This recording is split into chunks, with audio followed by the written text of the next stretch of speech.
Hello et bienvenue dans ce nouvel épisode, les coulisses de ton biz, qui va être consacré au bilan 2025.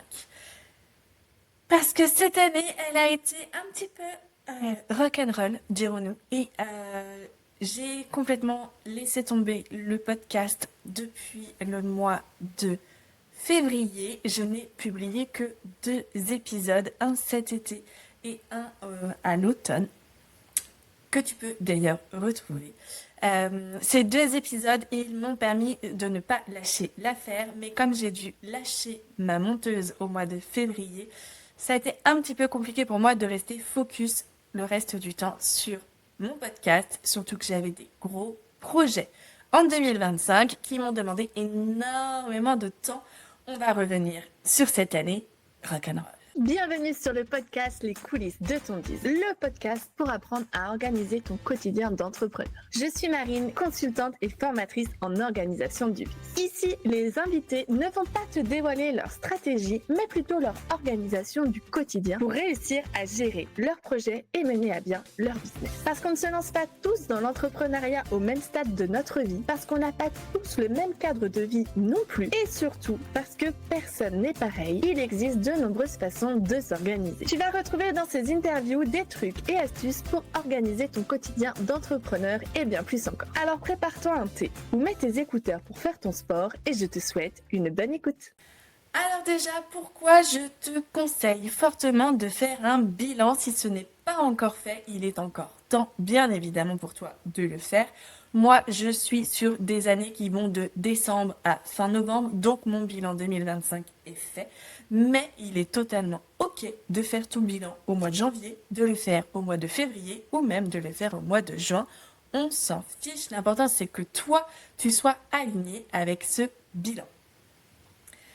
Pourquoi c'est important de le faire? Eh bien déjà parce que quand tu arrives en fin d'année ou en fin d'exercice comptable ou même à un moment donné dans ton business, il est essentiel de te poser pour faire le point sur tout ce que tu as fait. Parce qu'en fait, tu es tête dans le guidon le reste de l'année et tu ne te rends pas forcément compte réellement de tout ce que tu abats comme boulot. Dans l'année, tu vas avoir des hauts, des bas, ça va aller crescendo, ça va aller dans l'autre sens et tu vas te sentir vraiment comme une grosse merde. Et tout ça, en fait, c'est ce qui va le plus ressortir quand on va te dire «Salut, elle était comment ton année 2025?» Et ben toi, tu vas sortir en premier tout ce qui a été négatif. Et c'est normal, tout le monde fonctionne pareil. Alors que quand tu vas commencer à regarder ce que tu as fait, à regarder les contenus que tu as postés, à regarder les photos que tu as fait au fur et à mesure de l'année, qui vont te permettre de te replonger à l'intérieur de ce qui s'est passé, il est fort probable que tu te rendes compte que finalement cette année, elle était quand même pas si mal. Il faut lui laisser sa chance. Peu importe les années, peu importe comment tu te sens en fin d'année, il est fort probable qu'il y ait eu des moments waouh, extraordinaires, incroyables, fantastiques, dingues au cours de cette année. Et je vais te le montrer en te partageant moi-même mon bilan qui, quand je l'ai commencé, ne me paraissait pas funky comme année en fait. 2025, j'ai eu beaucoup de moments down. Mais en fait, quand je me suis replongée dedans, je me suis rendu compte que j'avais eu aussi des super moments. Alors comment on fait un bilan? Tu peux déjà télécharger sous les notes de cet épisode le template pour faire ton bilan 2025 et tes objectifs 2026. À l'intérieur, moi, je te propose différentes solutions. Soit tu le fais au format Notion, soit tu le fais au format Word ou au format Excel. Tu peux même mixer les deux. Ce que je te conseille vivement, c'est de ressortir ton agenda, de ressortir toutes les photos aussi que tu as fait au cours de l'année. Il va falloir que tu analyses différents axes de ton entreprise. On va aller sur le tableau de bord financier tout d'abord, parce qu'on le sait, les finances, c'est le nerf de la guerre. Il va falloir que tu saches qu'est-ce que tu as dépensé, qu'est-ce que tu as récolté, pour qui, pourquoi, quand, comment. Est-ce que c'est quelque chose qui est récurrent? Est-ce que tu as des dépenses qui sont inutiles? Désolée de te l'annoncer, mais on en a forcément tous. Autre chose qu'il faut aussi absolument que tu fasses lorsque tu fais ton bilan de l'année, c'est le suivi de tes KPI. Ça, c'est tous les objectifs que tu avais, toutes les données chiffrées que tu peux analyser à la fin de ton année pour savoir si oui ou non, par exemple, tu as passé beaucoup trop de temps sur une offre. Si oui ou non, tu as atteint ton objectif sur Instagram, LinkedIn, YouTube et j'en passe. Si cette offre-là t'a apporté autant que tu le souhaitais d'un point de vue chiffre d'affaires. Est-ce que tu as passé beaucoup plus de temps dessus que prévu? Est-ce que tu te rends compte que finalement, elle te demande beaucoup plus d'énergie, beaucoup plus d'efforts, voire beaucoup plus de dépenses que prévu? Le fait d'analyser tous ces chiffres, ça va te permettre aussi de faire des bilans sur tes offres, de savoir si oui ou non tu es toujours aligné avec, si cette offre-là, finalement, dans l'année, tu ne l'as fait qu'une fois. Donc, c'est peut-être pas l'offre sur laquelle il faut que tu capitalises en 2026. Est-ce que cette offre, finalement, elle t'a fait vibrer beaucoup plus que prévu? Et du coup, celle-ci, il va falloir que tu capitalises dessus en 2026. Vraiment, pose-toi sur tout ce que tu as fait en 2025.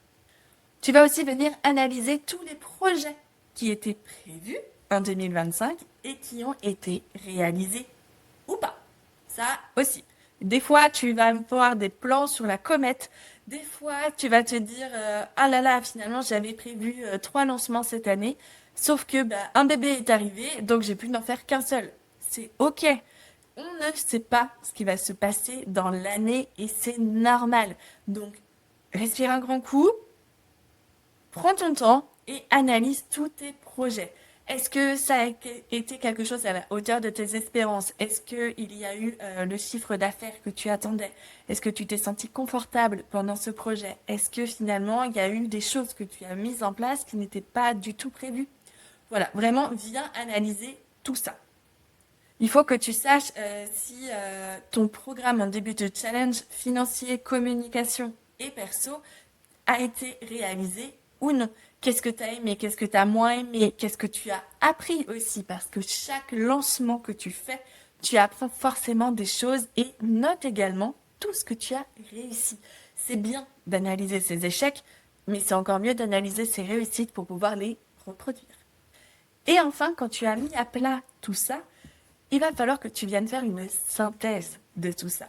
Tes revenus et finances, les objectifs et performances, ta clientèle, tes offres, le temps que tu y as passé, l'organisation aussi que tu as eue. Est-ce que tu es toujours aligné avec le fait, par exemple, d'être sur 4 jours semaine ou est-ce que tu es aligné avec le fait de faire 60 heures semaine? Est-ce que tu es OK avec le fait de ne travailler que les matins pour ton business parce que l'après-midi, tu as un salariat à côté? Est-ce que tu es OK de prendre tous tes mercredis alors que finalement tu as un surcroît de travail? Est-ce que voilà, il faut vraiment que tu saches si cette organisation te convient ou pas. Et également savoir si par exemple, travailler sur cette offre tous les lundis, c'est vraiment quelque chose qui te fait vibrer alors que en fait, tu pourrais très bien faire ton administratif ou ta partie CEO à ce moment-là. Voilà, c'est vraiment des choses sur lesquelles c'est le moment de te poser. Savoir aussi ce qui a marché ou non sur tout ce qui est marketing et visibilité. Savoir également comment tu te sens d'un point de vue mindset. Quelles ont été tes réussites, tes échecs. Est-ce que tu as eu des moments où tu as été plus fatigué? Est-ce que tu as apprécié tes vacances? Est-ce que déjà tu as pris des vacances? Tu vois, tout ça, il faut vraiment que tu viennes analyser tout ceci. Et comme je te l'ai dit, tu peux toujours télécharger le template bilan et objectif que tu retrouveras en dessous cet épisode. Maintenant que je t'ai expliqué pourquoi faire un bilan, comment faire un bilan, bien évidemment, on se sait, je sais pourquoi tu es là, encore à ce niveau-là de la vidéo, je vais te partager mon bilan 2025. Et il faut savoir que moi, mon année 2025, elle est loin, loin, loin, loin de ce que j'avais imaginé. Déjà, il faut que tu saches, en toute honnêteté, que le chiffre d'affaires qui était prévu était de 60 000 euros et que j'ai un peu plus de 20 000 euros de chiffre d'affaires, ce qui veut dire que j'ai 2/3 de moins que ce qui était prévu. J'ai géré du mieux que j'ai pu avec mes différents clients, mais ça a vraiment été très très tendu d'un point de vue financier cette année. Vraiment, ce que moi j'aurais aimé savoir en janvier 2025, c'est que restructurer son business, eh ben en fait, ça ne se fait pas toute seule. Euh, le fait que j'ai eu ces 2 tiers de moins de chiffre d'affaires, c'est essentiellement dû au fait qu'en 2025, j'ai revu toutes mes offres. J'ai mis à jour ma formation, les coulisses de ton biz. Ça m'a pris quasiment 6 mois dans l'année et c'est du temps que j'ai passé sur le fond de mon business pendant lequel, en fait, je n'ai pas mis en avant mes offres, je n'ai pas fait de prospection, je n'ai pas démarché de nouveaux clients, je n'ai pas actionné tout ce que j'avais pour me mettre en avant. Comme je l'ai dit au début de cet épisode, j'ai lâché la communication sur YouTube et en podcast.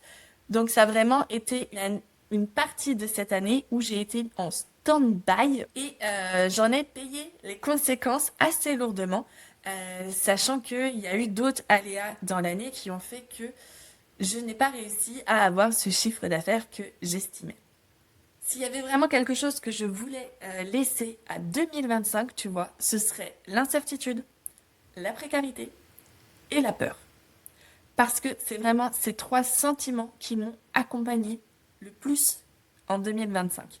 Ça a été l'année où j'ai eu le plus de doutes depuis que je suis lancée en 2022, janvier 2022. Je ne suis plus salariée depuis septembre 2021 et je n'avais jamais connu de période de doute aussi longue et intense qu'en 2025. Mon pire échec en 2025, ça a été d'arriver à la clôture de mon entreprise. J'en suis arrivée à ce niveau de précarité où j'ai été obligée de clore mon entreprise pour pouvoir prétendre à des droits au chômage, pour pouvoir assurer d'un point de vue financier, perso aussi, parce que bien évidemment, quand tu n'arrives pas à te tirer un salaire convenable, tu pioches dans ta trésorerie perso. Et là, on était arrivé à un stade de non-retour. C'était soit je fermais mon entreprise et je pouvais toucher ce chômage qui m'était dû pour X raisons en fonction de mon lancement, soit je devais retrouver du salariat. Sauf que, eh bien, le salariat, ça se trouve pas comme ça. Quand j'ai postulé à différentes offres, je me suis rendu compte que finalement, on était beaucoup dans le même cas que moi sur le marché et que finalement, il fallait aussi se battre pour trouver un salariat, même si c'était un mi-temps. En fait, on est de nombreux entrepreneurs à avoir un business et du salariat à côté. Et ça, c'est quelque chose dont moi, je n'avais pas forcément conscience. Pour moi, tu faisais ça au début, quand tu lançais ton entreprise, mais pas forcément quand tu étais déjà lancé. Et finalement, sur la deuxième partie de l'année, où j'ai été dans cette situation à me demander si oui ou non je reprenais du salariat. Je me suis rendu compte que vous étiez nombreux à avoir ce salariat à côté. Que ce soit un mi-temps, que ce soit un plein temps, et honnêtement, force à vous, parce que c'est une logistique de dingue à avoir. En plus de ça, ça ne garantit pas non plus d'avoir le temps de développer son business. Honnêtement, au bout de 4 ans de développement, j'étais pas encore prête mentalement à m'arrêter là.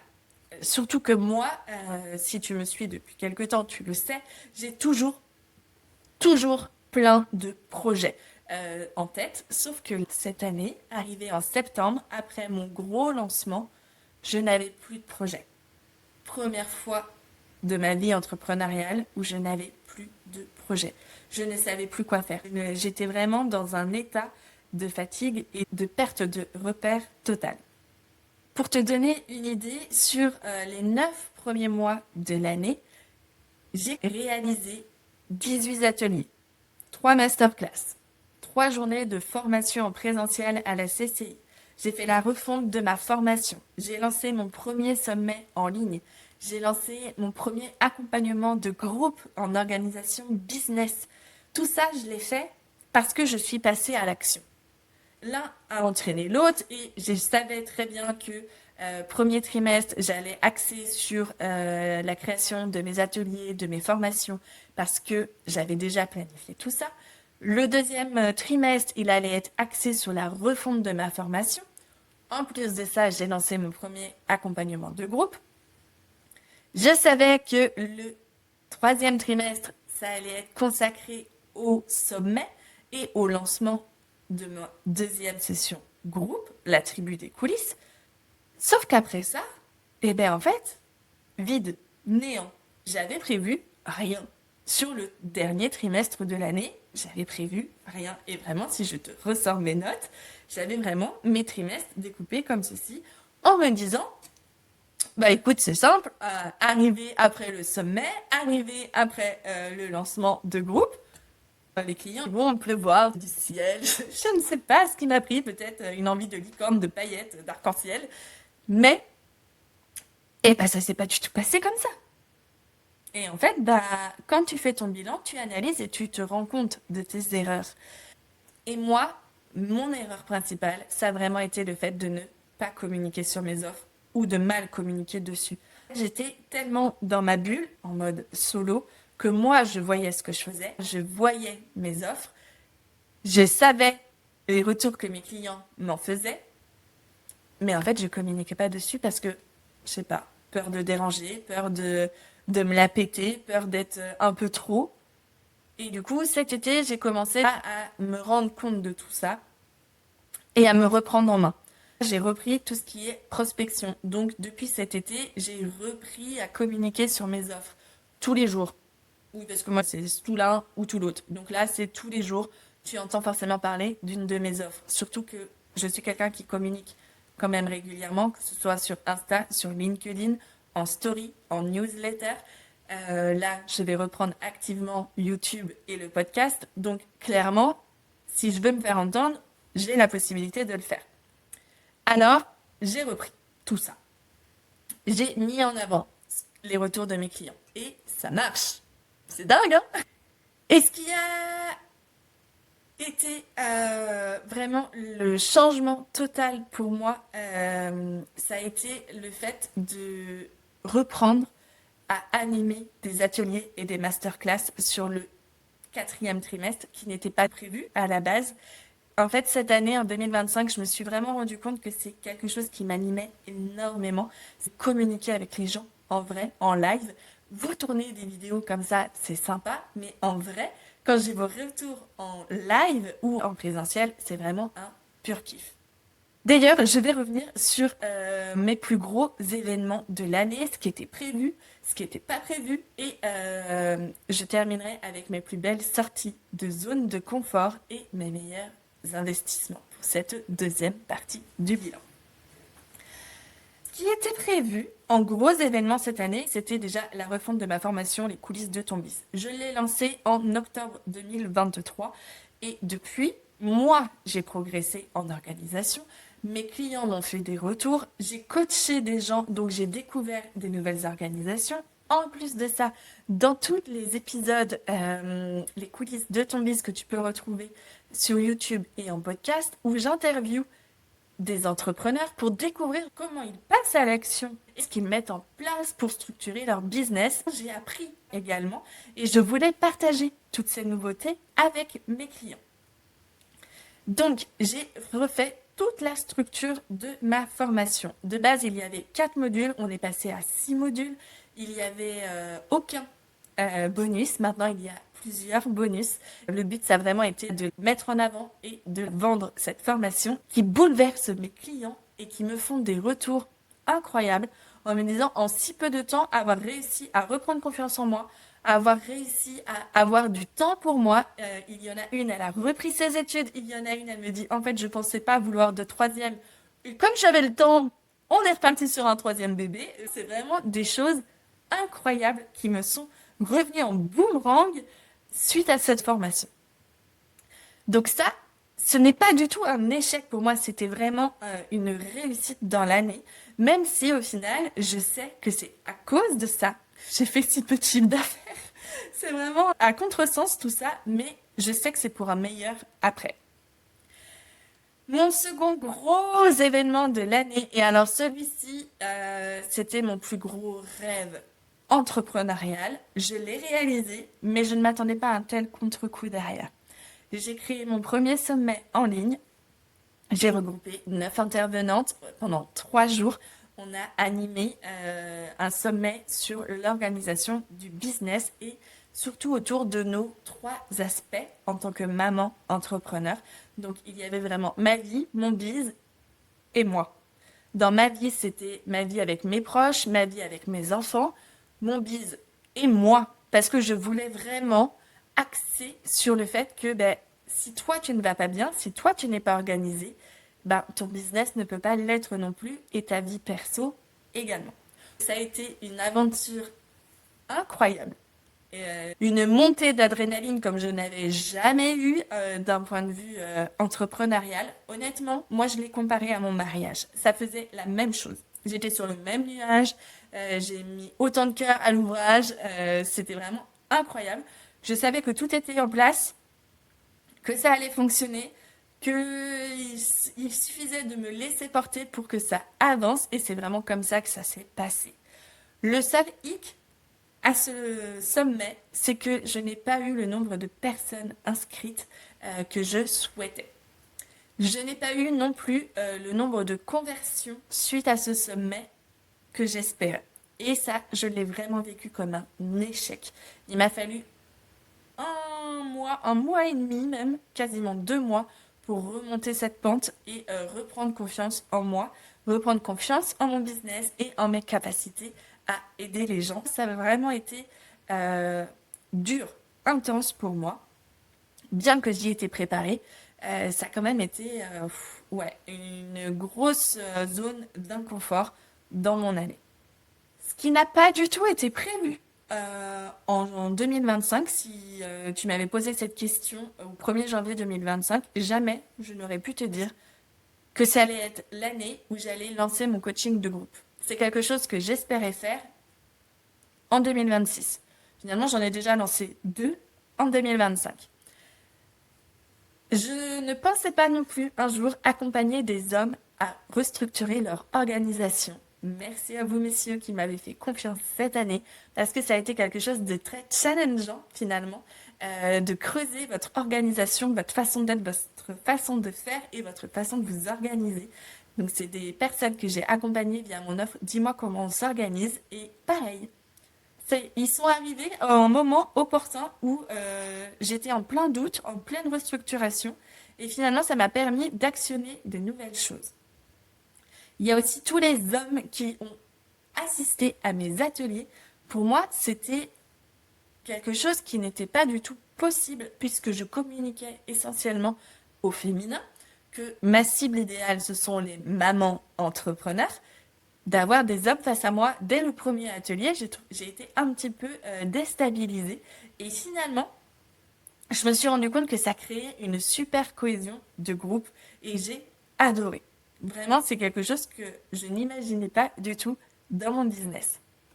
Ce que j'ai adoré aussi en 2025, ça a vraiment été de faire plus de présentiel.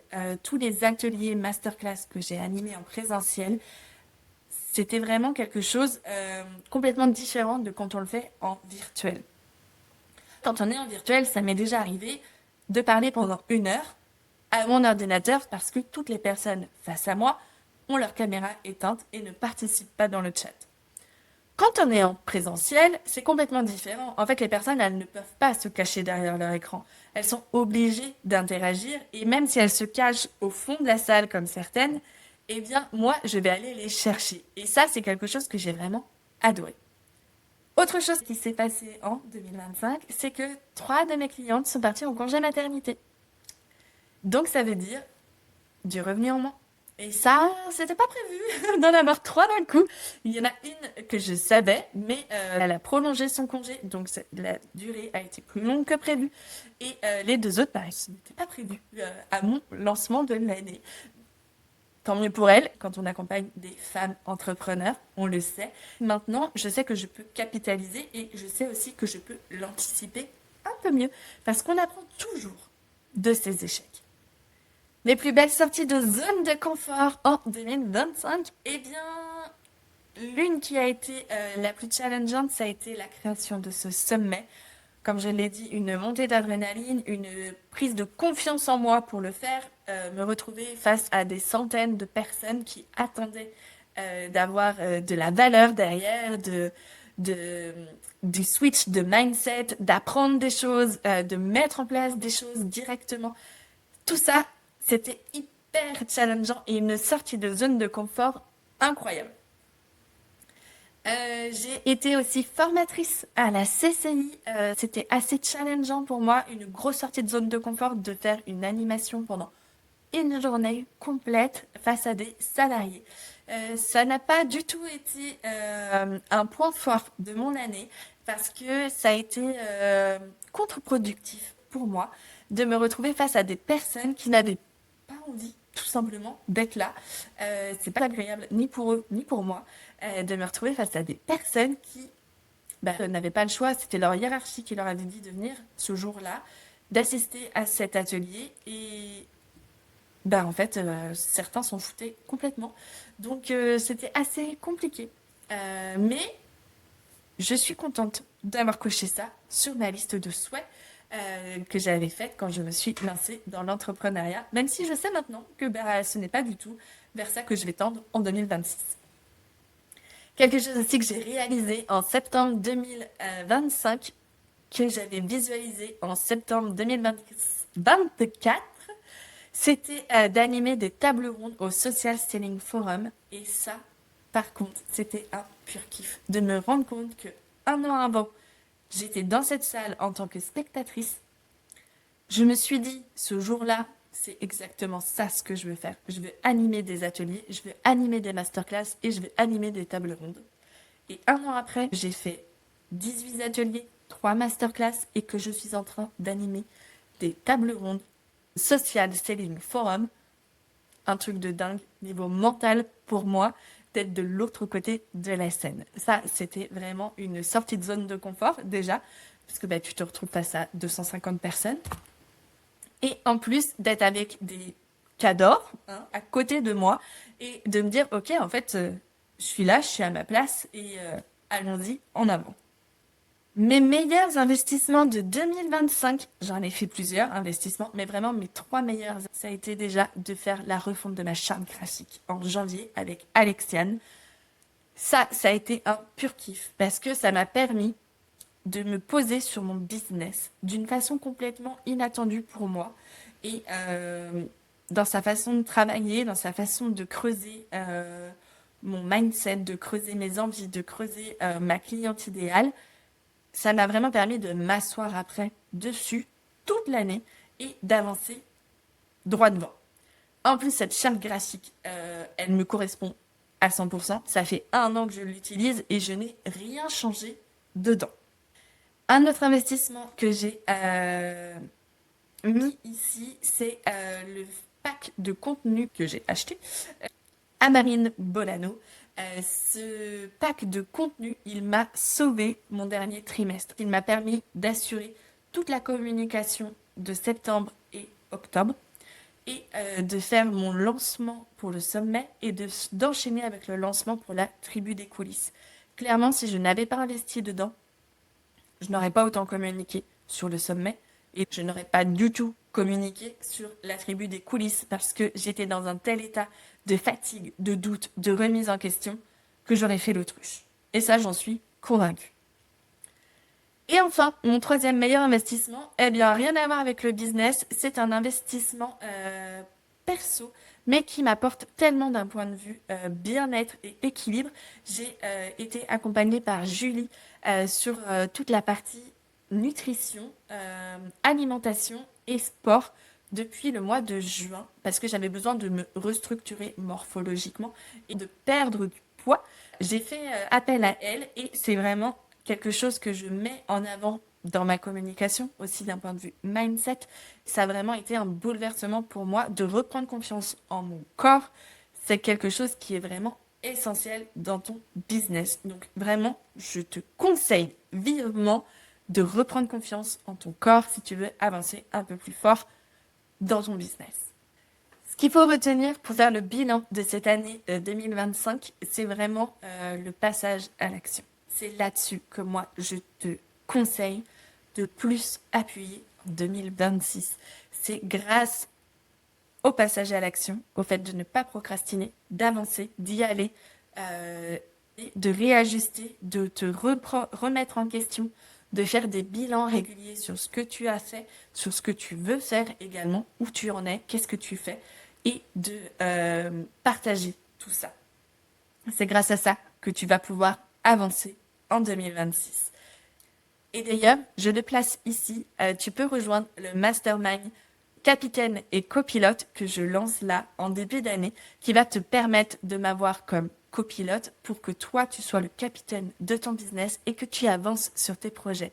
C'est un mastermind dans lequel il va y avoir 3 à 5 personnes. On va se retrouver 2 fois par mois et on va brainstormer sur ton business. Tu vas avoir une ligne directrice, tu vas avoir une to-do list, un rétro-planning et surtout un support pour brainstormer, lâcher toutes les idées que tu as dans ta tête pour pouvoir avancer en 2026 et bien plus encore. D'ailleurs, si tu veux faire tes objectifs 2026, tu peux retrouver dans les notes de l'épisode le template pour pouvoir les mettre en place. Et moi, je vais te tourner un prochain épisode dans lequel je vais te partager mes projets pour 2026. J'espère que cet épisode de bilan 2025 t'a plu. Je te laisse bien évidemment le commenter, le liker et ne pas hésiter à venir me rejoindre sur mes réseaux pour pouvoir échanger avec moi. Je te dis à très vite pour de nouvelles aventures.